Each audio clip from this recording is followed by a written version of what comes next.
ಇಂದೇ ಡೌನ್ಲೋಡ್ ಮಾಡಿ ಮತ್ತು ನಿಮ್ಮ ನೆಚ್ಚಿನ ಶೋಗಳನ್ನು ಆನಂದಿಸಿ.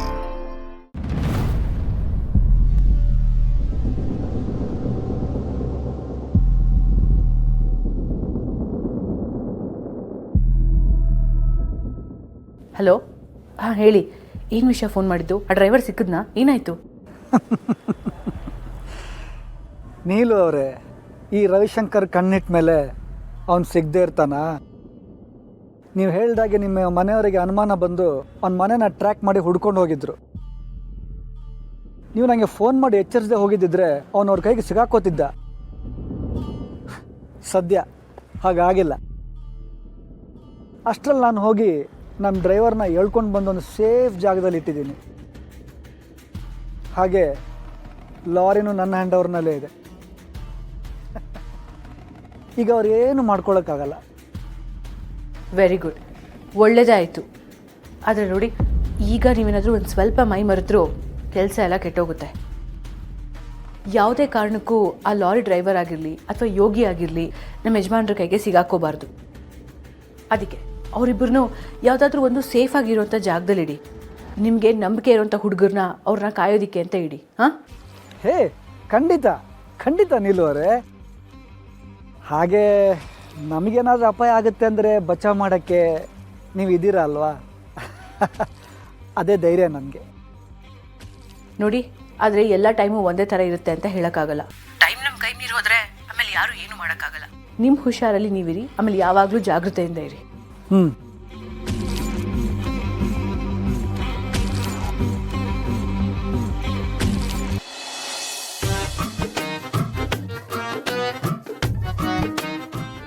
ಅಬ್ಬಬ್ಬಬ್ಬಬ್ಬ, ಎಷ್ಟು ಗಲೀಜ್ ಮಾಡಿಟ್ಟಿದ್ದೀರೋ ಮನೇನ. ಇದನ್ನೆಲ್ಲ ಕ್ಲೀನ್ ಮಾಡೋಷ್ಟೊತ್ತಿಗೆ ಹೆಣ ಬಿದ್ದು ಹೋಗುತ್ತೆ. ಲೇ, ಕ್ಲೀನ್ ಮಾಡ್ತಾ ಇದ್ದೀನಿ, ಕಾಣಿಸಲ್ವೇನೋ ನಿಂಗೆ? ಒಳ್ಳೆ ಬಸ್ ಸ್ಟ್ಯಾಂಡ್ ಅಲ್ಲಿ ಎಸ್ದಂಗೆ ಎಸಿತಾ ಇದೆಯಲ್ಲ. ಏನಮ್ಮ ನೀನು ಈಗ ತಾನೇ ಮನೆಗೆ ಬಂದಿದ್ಯಾ, ಆಗ್ಲೇ ಮನೆ ಕೆಲಸ ಅಂತ ಶುರು ಹಚ್ಕೊಂಡ್ಬಿಟ್ಟಿದ್ಯಲ್ಲ. ನೀನು ಒಂದೆರಡು ದಿನ ರೆಸ್ಟ್ ತಗೋ. ನಾನು ಅಪ್ಪನ ಫೋನಿಂದ ಫುಡ್ ಆರ್ಡರ್ ಮಾಡ್ತೀನಿ, ಸಕ್ಕತ್ತಾಗಿರುತ್ತೆ. ಲೇ, ನಾನು ನಿನ್ನ ಹತ್ರ ಏನ್ ಹೇಳಿ ಕಳ್ಸಿದ್ದೆ? ನಿಮ್ಮ ಅಪ್ಪನ್ಗೆ ಬುದ್ಧಿ ಕಲ್ಸೋದಿಕ್ಕೆ ಅಂತ ಒಂದ್ ಸ್ವಲ್ಪ ದಿವಸ ಈ ರೀತಿ ಆಕ್ಟಿಂಗ್ ಮಾಡು ಅಂತ ಕಳ್ಸಿದ್ದೆ. ನೀನು ಅದನ್ನೇ ಚಾಳಿ ಮಾಡ್ಕೊಂಡ್ಬಿಟ್ಟಿದ್ಯಾ. ಅದೆಲ್ಲ ಏನು ಬೇಕಾಗಿಲ್ಲ. ನಾನು ನಿನ್ ಮನೆಗೆ ಬಂದಾಯ್ತು, ಇನ್ಮೇಲೆ ಏನೇ ಇದ್ರು ನಾನ್ ಮಾಡ್ಕೊಟ್ಟಿದ್ದನ್ನೇ ತಿನ್ಬೇಕು, ಗೊತ್ತಾಯ್ತಾ? ಏನಮ್ಮ ನೀನು ಬರ್ತಿದ್ದಾಗೆ ಎಲ್ಲ ಬಂದ್ ಅಂತಿದ್ಯಲ್ಲ, ಒಂದೆರಡು ದಿನ ನೀನು ಹೋಟ್ಲಲ್ಲಿ ತಿನ್ ನೋಡು, ನಿಜ ಸೂಪರ್ ಆಗಿರುತ್ತೆ. ನೋಡ, ಇನ್ಮೇಲೆ ಆಚೆ ಊಟ ಅಂತ ಈ ಮನೆಗೆ ಬರೋ ಹಾಗಿಲ್ಲ, ಗೊತ್ತಾಯ್ತಾ? ನಾನು ಏನೇ ಬೇಕಿದ್ರು ಮನೇಲಿ ಮಾಡ್ಕೊಡ್ತೀನಿ, ಇಲ್ಲೇ ತಿನ್ಬೇಕು. ಸದ್ಯ ಒಳಗಡೆ ಹೋಗಿ ಓದ್ಕೋ, ನನ್ಗೆ ಇಲ್ಲೆಲ್ಲ ಕ್ಲೀನ್ ಮಾಡ್ಬೇಕು. ಹೋಗ್. ಕರೆಕ್ಟಾಗಿ ಹೇಳಿದೆ ಕಣೆ. ಈಗ ನನ್ನ ಮಗ ಬರೀ 2 ತಿಂಗಳಿಂದ ಪಿಜ್ಜಾ, ಬರ್ಗರು, ಅದು ಇದು ಹಾಳು ಮೂಳು ಎಲ್ಲ ತಿನ್ಕೊಂಡು ಆರಾಮಾಗಿದ್ದಾನೆ. ಏನ್ರಿ, ಇನ್ನೊಂದು 2 ತಿಂಗಳು ಆಚೆಯಿಂದ ಊಟ ತಿಂಡಿ ಅಂತ ನಮ್ಮ ಮನೆ ಒಳಗಡೆ ಬರೋ ಹಾಗಿಲ್ಲ ನೋಡಿ. ಅದ್ ಏನ್ ಬೇಕಿದ್ರು ನನಗೆ ಹೇಳಿ, ನಾನೇ ಮಾಡ್ಕೊಡ್ತೀನಿ. ಆಯ್ತು ಕಣೆ. ಅಡುಗೆಗೆ ಏನ್ ಮಾಡ್ಲಿ? ನಿನ್ನ ಪ್ರೀತಿಯಿಂದ ವಿಷ ಕೊಟ್ಟರು ಅದನ್ನ ಅಮೃತ ಅಂತ ಖುಷಿಯಾಗಿ ಕುಡಿತೀನಿ ಕಣೆ. ಈ ಓವರ್ ಆಕ್ಟಿಂಗ್ಗೆ ಬೇಡ ಅನ್ನೋದು. ಅಡುಗೆಗೆ ಏನ್ ಮಾಡ್ಲಿ ಹೇಳಿ? ಹೇ ಬೇಡ, ತಪ್ಪಾಯ್ತು ಕಣೆ, ಸಾರಿ. ಇರ್ಲಿ ಬಿಡಿ, ಈಗಾಗಲೇ ಸುಮಾರು ಸಲ ಸಾರಿ ಕೇಳಿದ್ದೀನಿ. ಇನ್ನೂ ಎಷ್ಟು ಸಲ ಕೇಳ್ತೀನಿ? ಎಷ್ಟು ಸಲ ಕೇಳಿದ್ರು ಸಾಕಾಗುತ್ತೆ. ನೀನಿಲ್ಲದೆ ಈ ಮನೆಯಲ್ಲಿ ನೆಮ್ಮದಿ ಅನ್ನೋದೇ ಇಲ್ಲ. ಈಗ ನೀನು ಬಂದಿಯಲ್ಲ, ಈ ಮನೆಗೆ ಒಂಥರ ಕಳೆ ಬರುತ್ತೆ. ನೀವಂತ ಮನೆ ಹಾಳು ಕೆಲಸ ಮಾಡದೇ ಇದ್ರು ನಾನು ಯಾಕ್ರಿ ಮನೆ ಮೇಲೆ ಹೋಗ್ತಿದ್ದೆ? ಇನ್ಮೇಲೆ ಹಂಗೆಲ್ಲ ಮಾಡಲ್ಲ ಕಣೆ. ನಿನ್ನ ರಾಣಿ ಥರ ನೋಡ್ಕೊಳ್ತೀನಿ. ನೀವು ರಾಣಿ ಥರ ನೋಡ್ಕೊಳ್ದಿದ್ರು ಪರವಾಗಿಲ್ಲ, ಹೆಂಡತಿ ಥರ ನೋಡ್ಕೊಳ್ಳಿ ಸಾಕು. ಐ, ಕೋಪದಲ್ಲಿ ಎಷ್ಟು ಚೆನ್ನಾಗಿ ಕಾಣ್ತೀಯ ನೀನು. ನೀನು ಹೀಗೆ ನನ್ನ ಪಕ್ಕದಲ್ಲಿದ್ದರೆ ಸದಾ ನನಗೆ ಧೈರ್ಯ ಕಣೆ.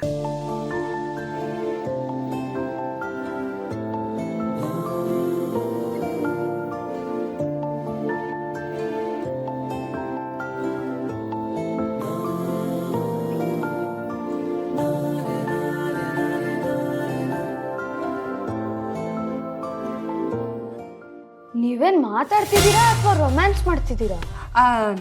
ರೀ, ನಾನದು ಮಜ್ಜಿಗೆ ಹುಳಿ ಮಾಡ್ತೀನಿ. ಮಜ್ಜಿಗೆ ತೋಳ ಸೀದಾ. ಯಾಕೆ ಅಲ್ಲಿ ಬಂದೆ? ಓದ್ಕೊಂತ ಹೇಳಿದೆ ತಾನೆ, ಹೋಗು ಓದ್ಕೋ. ಆಯ್ತು ಬಿಡಪ್ಪ, ನಂಗೂ ಎಲ್ಲ ಗೊತ್ತಾಗುತ್ತೆ. ನೋಡಿದ್ಯಾ? ಚಂದ್ಸಿ ಅಂತೆ. ಆಗಲೇ ಬೆನ್ಸೋರ್ಸೋಕೆ ರೆಡಿ ಆಗ್ಬಿಡುತ್ತೆ. ವೀಣಾ, ನಾನು ಬಂದೇ ಇರೆ, ಒಟ್ಟಿಗೆ ಹೆಚ್ಚೋಣ.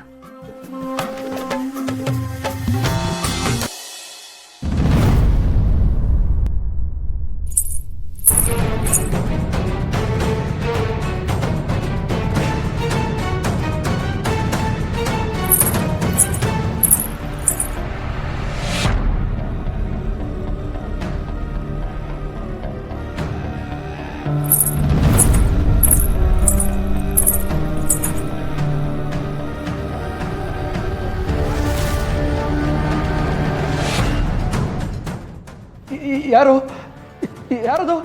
ನನ್ನ ಕುಟುಂಬದಿಂದ ನಾನು ದೂರ ಮಾಡಿ ಈಗ ಯಾರು ಅಂತ ಕೇಳ್ತಾ ಇದೆಯಲ್ಲ ಜಯನ್. ನಾನೇನ್ ತಪ್ಪು ಮಾಡಿದೆ ಅಂತ ನನ್ನ ಜೀವ ತೆಗೆದ್ಬಿಟ್ಟೆ. ಇಲ್ಲ ಇಲ್ಲ, ನಾನು ನಿಮ್ಮನ್ನು ಸಾಯಿಸ್ಬೇಕು ಅಂತ ಮಾಡಿದ್ದಲ್ಲ.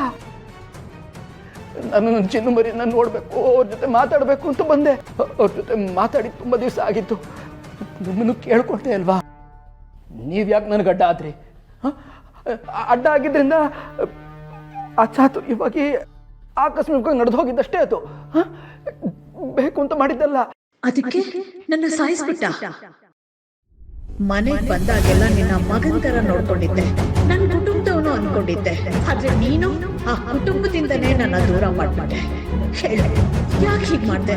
ನಾನು ಏನ್ ತಪ್ಪು ಮಾಡಿದ್ದೆ? ನನ್ನ ಜೀವ ತೆಗ್ದಿರೋ ನಿನ್ನ ಸುಮ್ಮನೆ ಬಿಡ್ತೀನಿ ಅನ್ಕೊಂಡಿದ್ಯಾ ಜಯನ್?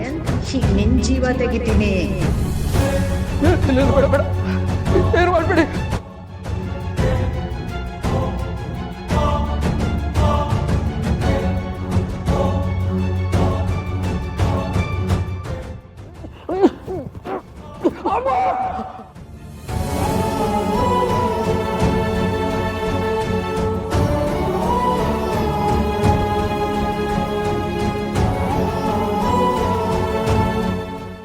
ಯಾಕಪ್ಪ, ಏನಾಯ್ತು? ಯಾಕೆ ಕಿರ್ಚ್ಕೊಂಡೆ? ಏನಿಲ್ಲ ಶಾಂತಮ್ಮ, ಯಾವುದೋ ಕೆಟ್ಟ ಕನಸು ಅಂತ ಅನ್ಸುತ್ತೆ. ಅದಕ್ಕೆ ಹೇಳೋದು ದೇವ್ರನ್ನ ನೆನೆಸ್ಕೊಂಡು ಮಲ್ಕೋ ಅಂತ. ಏನೇನೋ ಯೋಚನೆ ಮಾಡ್ತೀಯ ನೋಡು, ಹೀಗೆಲ್ಲ ಕೆಟ್ಟ ಕನಸು ಬೀಳುತ್ತೆ. ಒಂದು ನಿಮಿಷ ಇರು, ಬರ್ತೀನಿ.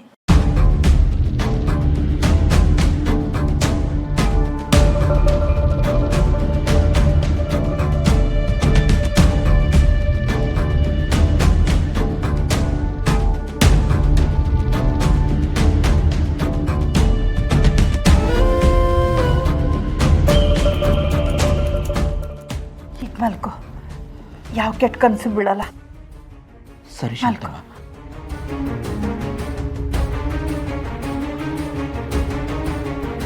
ಲಕ್ಷ್ಮೀ ನಿವಾಸ ಲಕ್ಷ್ಮೀ